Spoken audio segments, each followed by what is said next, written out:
Hi, I'm Jan, And I'm Andrea. and we're here with The Value Shift, where we interview CS and GTM leaders on the front lines of reshaping how we value customer in this new and ever-changing world and market.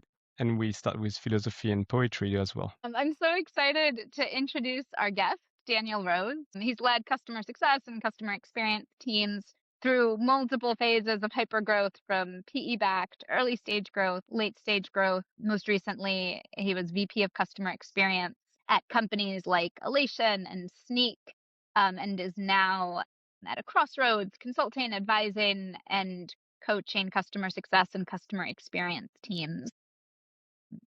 And I'm really excited that Daniel is on today. I first connected with him probably a decade ago when I was building my first customer success team. The term customer success was just starting to exist. I reached out very randomly. Daniel very graciously agreed to speak. And I really don't remember exactly what we talked about, but I remember walking away from that conversation with new ideas and new approaches, but also a lot of comfort in shared challenges. Like, I'm not the only one who finds these pieces hard, but here for these other things, here are things I can try. And as Jan and I were thinking about this podcast, that was exactly the spirit of the conversations that we wanted to have. Renewals, customer success, how we take care of existing customers is at a crossroads again. And those same conversations are happening again. So Daniel, I'm so glad that you can be here and so excited for everyone to benefit from the kinds of conversations that I've been benefiting from with you for the past decade. Well, it's an absolute honor to be here. I remember that conversation clearly. We actually dug into the concept of account plans and how to Yes, do that, how to frame them. I have the notes from them.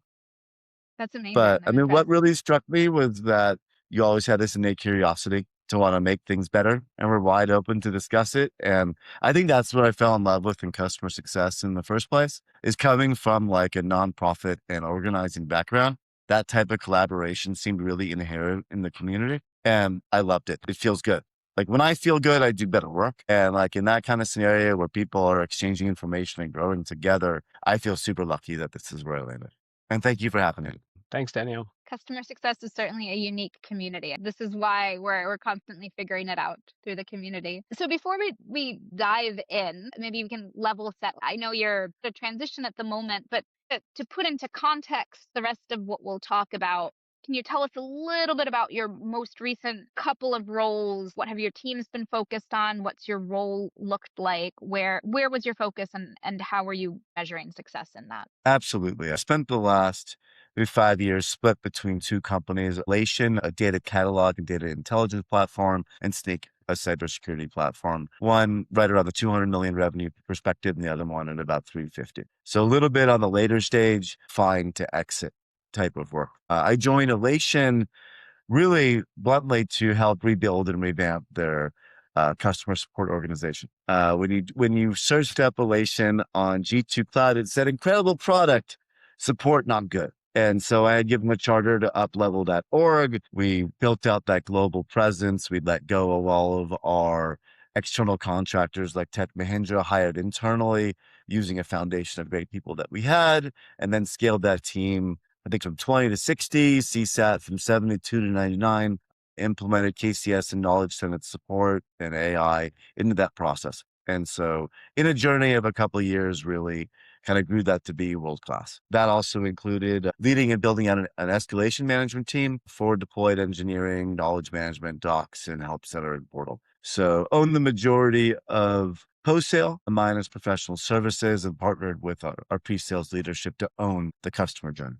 At Snyk, joined kind of a real late stage, a few turns away from a goal of an exit, was raised to lead and globalize their technical success management team, and then lead their customer support organization.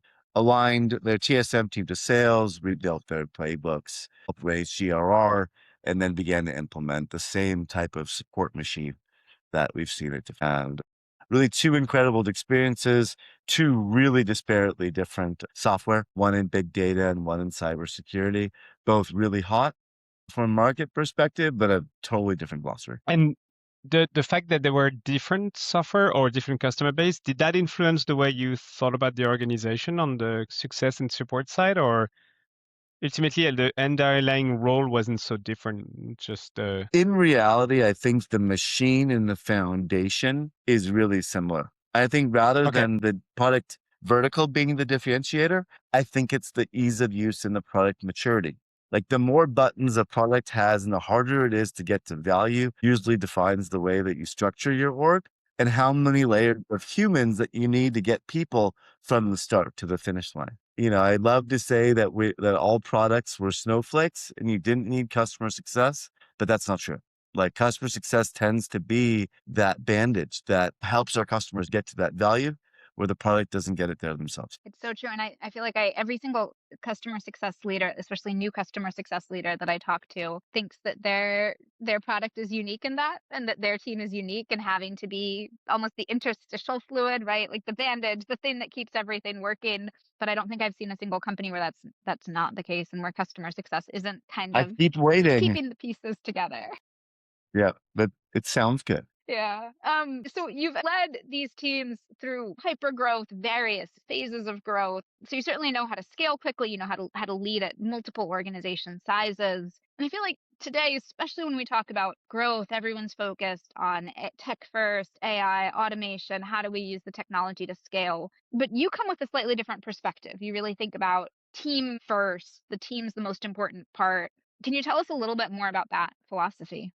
Absolutely. Like I've had the pleasure of seeing how incredibly fast AI can accelerate the mission for our customer facing teams, whether it's support or CSM or FDE or PS or whatever you want to call it. But it does not replace the need for a mission. The humans that are driving this mission need to be fully aligned and raising the level to which they work and the productivity in using these AI tools the right way. You might have the greatest sales process with the best fundamental verbiage and slides with the right tools. But if you don't have a bunch of really hardworking, caring humans that agree on the mission and the goals and are working toward it, you're still not going to get there. And like it really needs to be this blend of process, tech, and human. I always get a little bit of a groan whenever I start a new role, but like I make my teams build a mission statement. Like, what is it that we want to do and who do we want to be? And I lead that in all of the all hands, make sure that everybody agrees with it. If they don't, we're going to change that mission statement until everyone really is on the same page. And once you get that mission, it's sports season. There's the championships of all these sports happening. Everyone's got to agree and run on the field with the same direction. Otherwise, it's an ugly sport and you lose like 37,000 to 0. And so like you really need to make sure you have everybody on the same page. You agree on what the leading and lagging indicators are. Like you can literally, everyone can go to the same dashboard and see the same metrics and knows how we're doing. And they know what activities are going to lead us down that path to get us to success. And like that is not easy. That takes a lot of like, are we hiring the right leaders? Are we doing the right performance management? Are we driving these same targets in our one-on-ones? It's a lot of work, but like without that, you're not going to get to the end and win. And like the companies that I've worked at where I've seen the greatest acceleration and victory, everyone was on the same page. Like these are the companies I left with 35 people that'll be my friends for the rest of my life. Because we did it together. Everyone felt on the same page. You cared, you supported each other. But when you have fracture and you have bad culture and you have a disconnected mission statement, you don't get there. And it doesn't feel good. So it's a blend of just doing the right thing and doing the right thing together. Super interested to see what kind of mission statement would that be within Yeah, like examples of like, because I feel like we had super interesting guests with SMB focused or enterprise focused. And I feel like, or, not necessarily the product, but more like the type of customers you interact with. And I felt like that was a different way of projecting what you wanted as a mission here. What kind of like, well, how would you define mission statement in the and I want to example? give a little bit of a disclaimer. Yeah. Majority of my career has been done in enterprise. Like Yeah. I'd say Just, 95% of my career is with that yeah. big, gnarly enterprise customer that has 4,812 requests and Yeah. represents a big chunk Of of revenue. revenue. Yeah. Yeah. So the majority of my teams, whether is customer support or CSM or TAM or Mhm. FDE. It's creating either if it's support, it's wowing with every touch, meaning that there's no useless interchanges.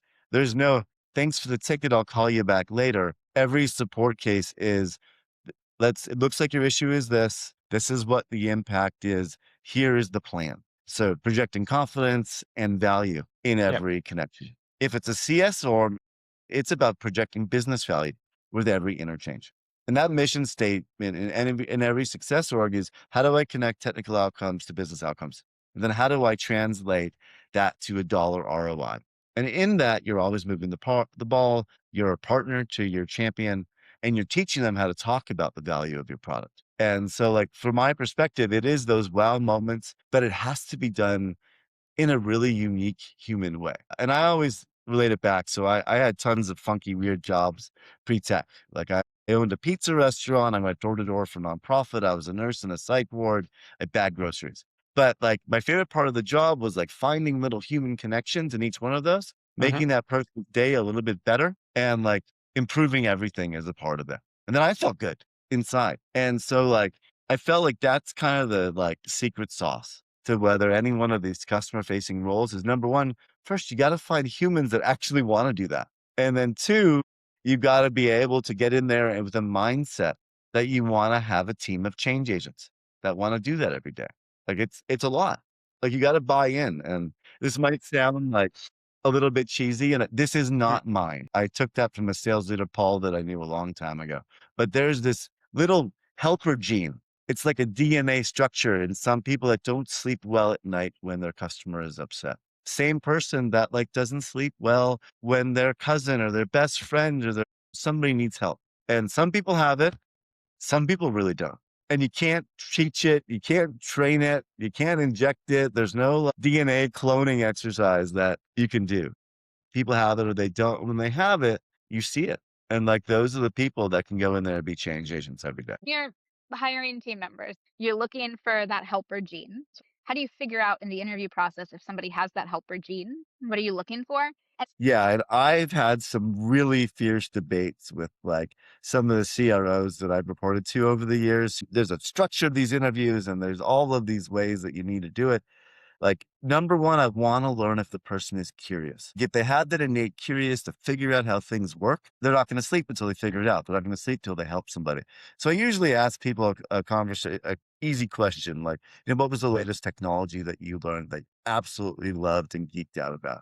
And if they hemmed and they hawed or they make some cheesy answer back like AI or Kubernetes, but they don't dig into like what was so cool about it, like, I know that they weren't really passionate about it. And then I also ask people what makes them happy and what brings them joy. And that doesn't always go over super well because I deal with a lot of really technical people and they're like, it goes into the does not compute phase of everything. But like when they start talking about like their relationships or their friends or things that they've committed to that raises them up, I know they really care. And it's like top of mind to how they live their life. And so if I can like combine those two and I understand, you get a feel for it. You can't fake it.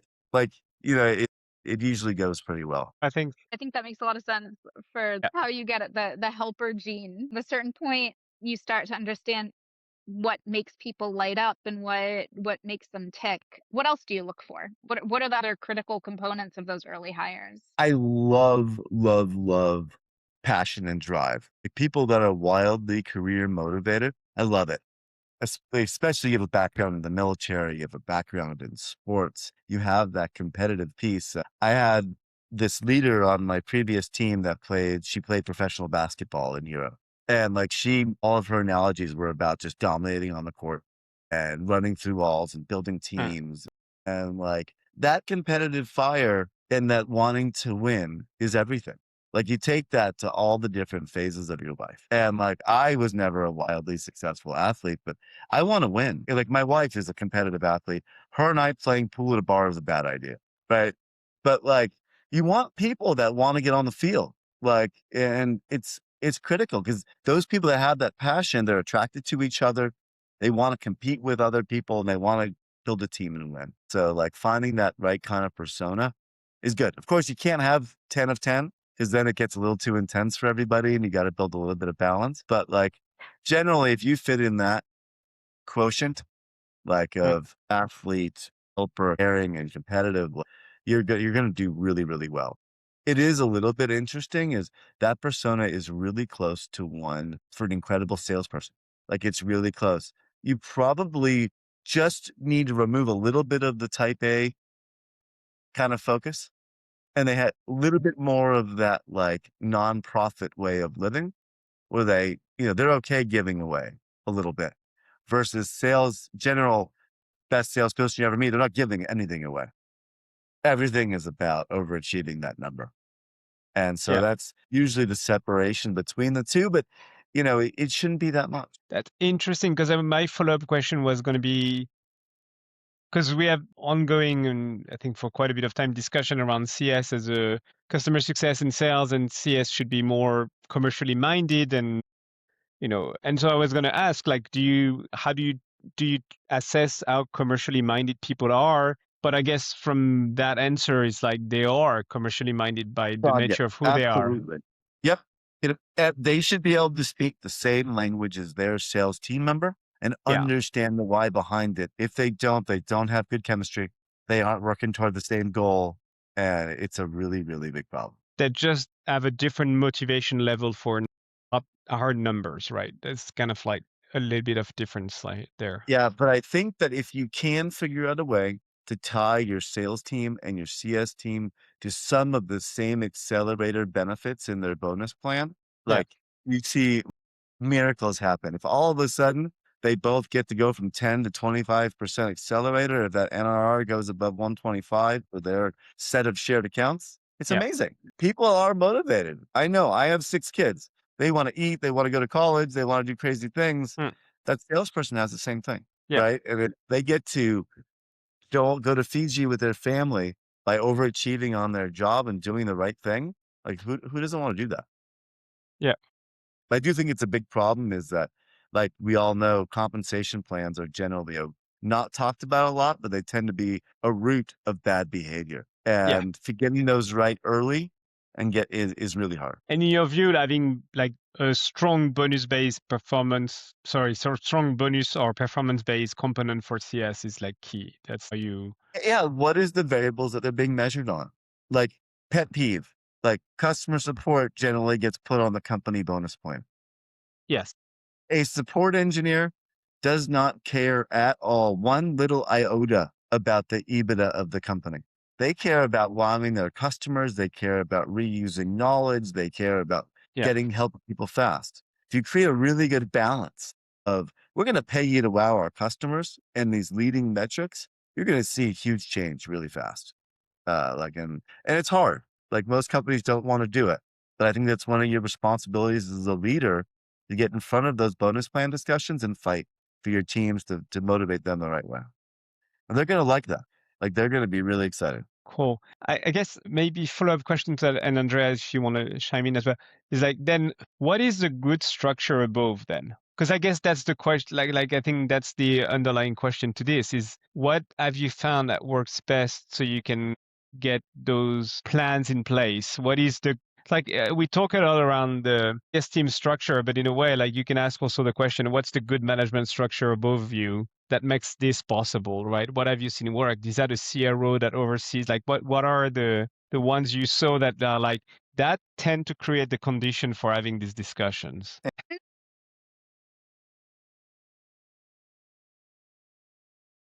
That's a really tough one. So Yes. there is no right answer Okay. because I have worked in both scenarios where there's a CRO and a chief customer officer, which I think works really, really well when the economy is really good or when business is good. When business is not good, it doesn't work well and somebody tends to lose their job. And then it Yeah. will eventually get moved underneath a CRO or it gets moved somewhere else. So I've seen that in my career 4 times.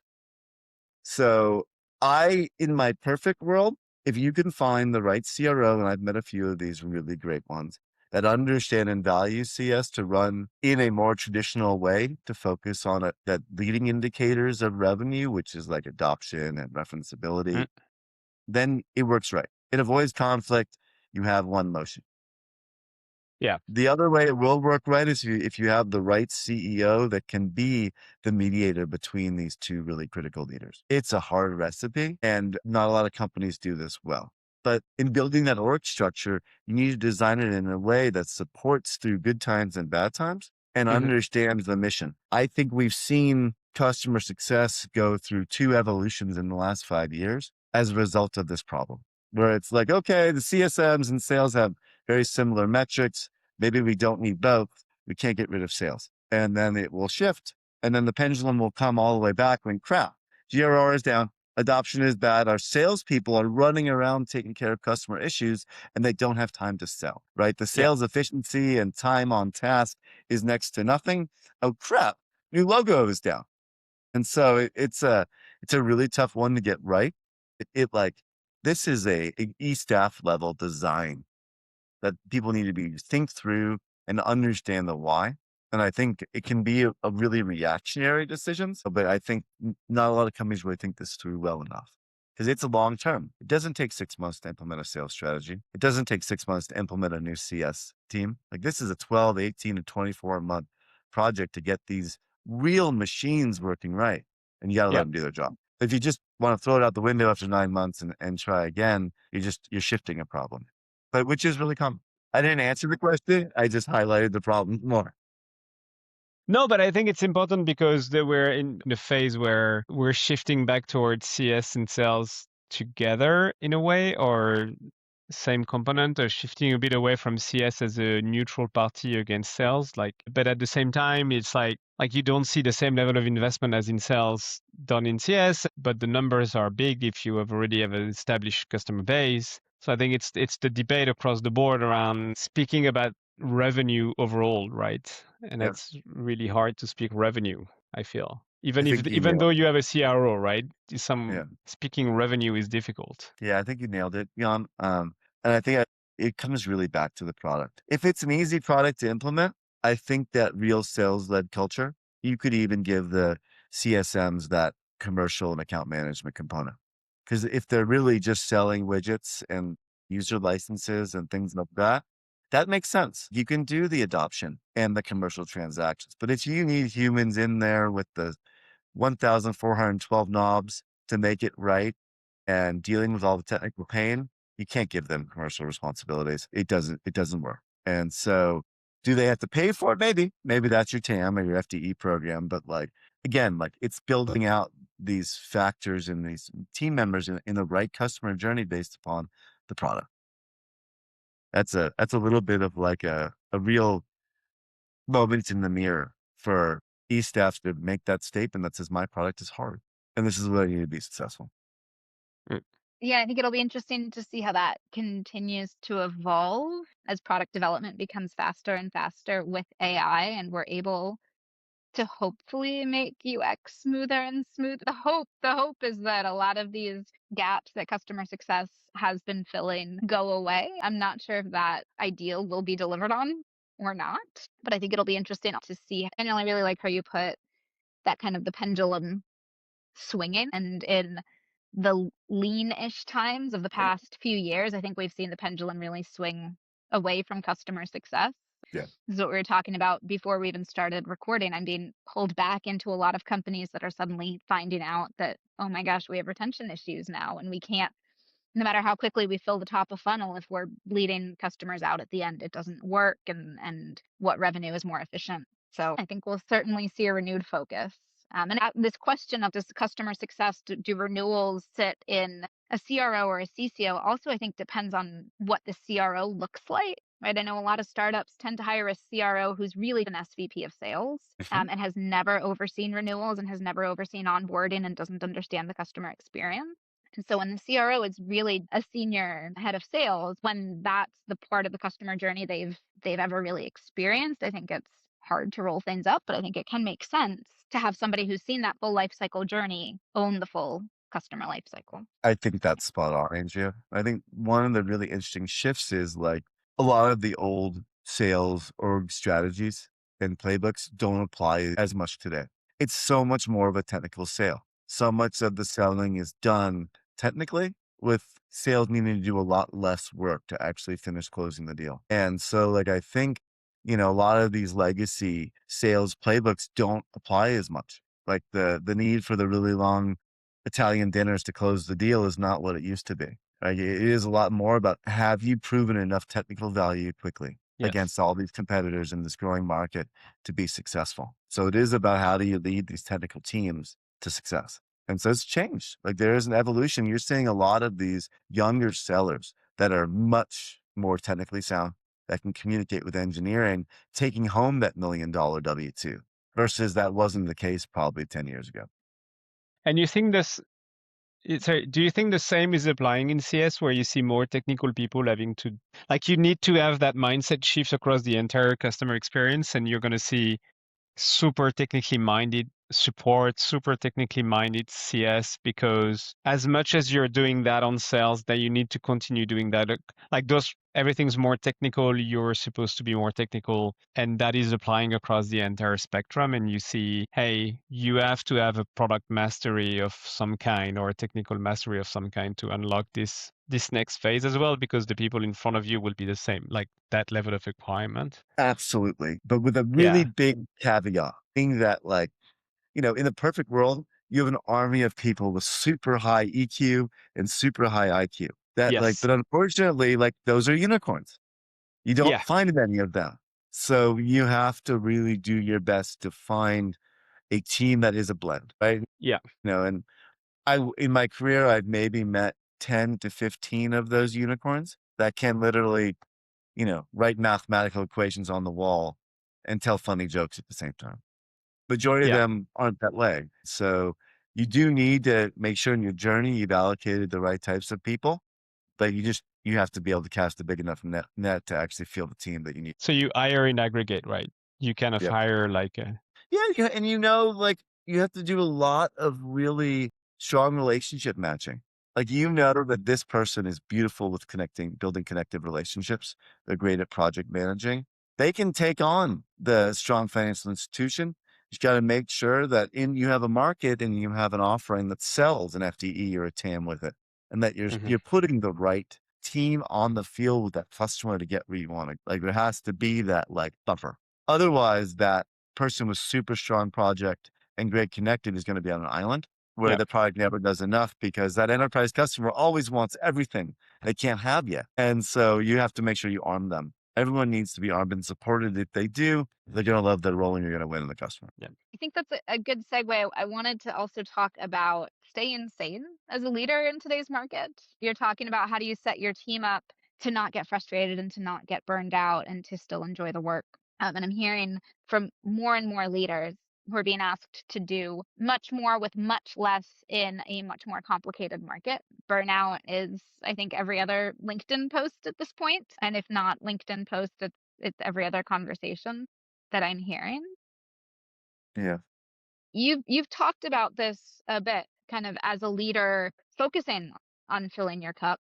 And I think especially, I'm curious to hear your take on that, especially now at a time that Silicon Valley is moving back to this like 996 model, right? There's the American saying, I'll sleep when I'm dead, which in Silicon Valley is kind of like, yeah, I'll rest at my next exit, which who knows when that's going to happen. And you're very much, you take the contrarian view of that sometimes, I think, which is like, now we can't take care of our teams and our customers unless we're taking care of ourselves. So yeah, tell me a bit more about that. Yeah. I mean, I think that, when I was 25, I definitely was happy to work till I couldn't work anymore. But it turns out that as you get close to 50, if you don't sleep, you turn into a grumpy mess. And I really try to skip that. Number one, I try to find joyful moments with people every day.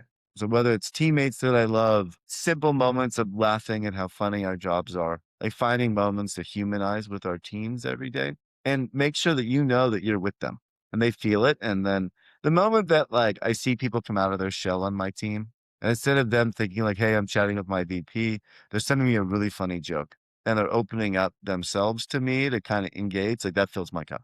Like I know that I built a connected tissue with somebody, and we're gonna be able to make our lives better. Secondly, it might sound silly, but I live on a farm. I dig holes, I build fences, I do irrigation, I do all these projects that like I can win every day. I can set a goal, I can do the project, I can put up that shelf, I can fix that fence, and it's done. So every day I do one thing on the property or in my home that makes life better for me and my family. And I want it. There's a rumor that in what we do every day, there's a lot of projects. Some of them are 6, 12, 18, 24 months. And at the end of it, we don't know if we won. It's great. We kind of won. We mostly won. We can call it a victory, but in our head, there's some doubt. And so find victories for yourself, find victories with your peers, and then find things to celebrate is in a team. Maybe it's a small victory. Maybe it's literally just that, like, your one CSM made that grumpy as heck customer who never laughs laugh. Like, find those things that make everybody, give them a reason to celebrate and laugh and come to work the next day. Like, and I've gotten some pushback on this idea. We're all going to work for a lot of companies, and there's a lot of software. The software might do lots of different things, but it's still software. The people and the humans that you work with are what you need to focus on. Those are the people that makes it feel really good and fires you up every day. So moments of joy, moments of connection, Yeah. tactical wins, ways of hitting that. Like I did something, I accomplished something, whether that's in work or out of work, and celebrating the wins, finding the humanity. In the end, like, we all have to close our laptops. We hug our partner. We pet our dog. We support our children. You got to find a way to feel good when you do that. Like, there's no way to hide the fact that you're unhappy or you had a bad day. So you got to find, you're responsible for managing that time during your day to put yourself in a really good position to be that person that you want to be after you close your laptop, which is I, easier said than done. Yeah. I mean, I love that focus on the humanity and the human elements, and you talked about that as well in the team building and the scaling and all of that. And we're in an unprecedented era of bringing AI and bringing automation and bringing technology. And how do you balance that? What do you find? How do you keep that humanity while also building for the future? I really believe that you need to engage the technology. I'm a technical guy. Majority of my time is spent in, Hadoop or streaming or those kind of data side of it. And I love it. You got to understand it. You got to learn it. The technology can't scare you, but if it doesn't scare you, understand how it works, you can use it as an accelerator. It needs to be sold as a way to help us do our jobs better and faster and achieve our outcomes. If you look at it like the great replacer, or you look at it like you don't believe in it, you're going to get stuck. Like, you just got to believe in it and helping us do our job better and move faster and being like a force multiplier. Like, I personally have built like 30 or 40 different agents to, whether it's for work or it's for my household tasks or whatever. And I love it. Like, I love seeing it, what it can do. Like, I just finished building a website for my wife, and it does make life better, but it doesn't replace me. It just helps, accelerate the value that I can have. I mean, I think one of our previous guests said, I've yet to find an AI agent that someone wants to shut out for 12 minutes nonstop and be able to deal with it. Like, I think it's kind of the version of that in the different way, right? Like, sometimes you need to have someone that the clients can shout out and Yeah.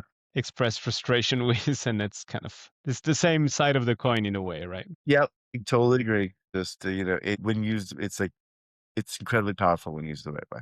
Yeah, I like the idea of the technology actually making us more human by taking away all the rote things that aren't a core part of our humanity. It makes those real human moments more impactful and memorable. We can, Daniel, thank you so much for your time. yeah, thank you, As Daniel. always, I took away um an immense amount. There's this focus right now on, oh my gosh, the times are completely new, everything's unprecedented, everything's different, we don't know how to operate.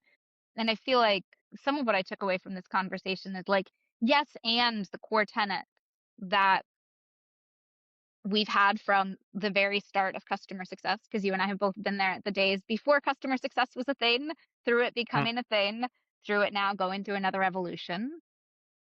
Those core things that have made teams successful and made people work well and made customers successful are still at the heart of what we do, even if how we operate is a bit different.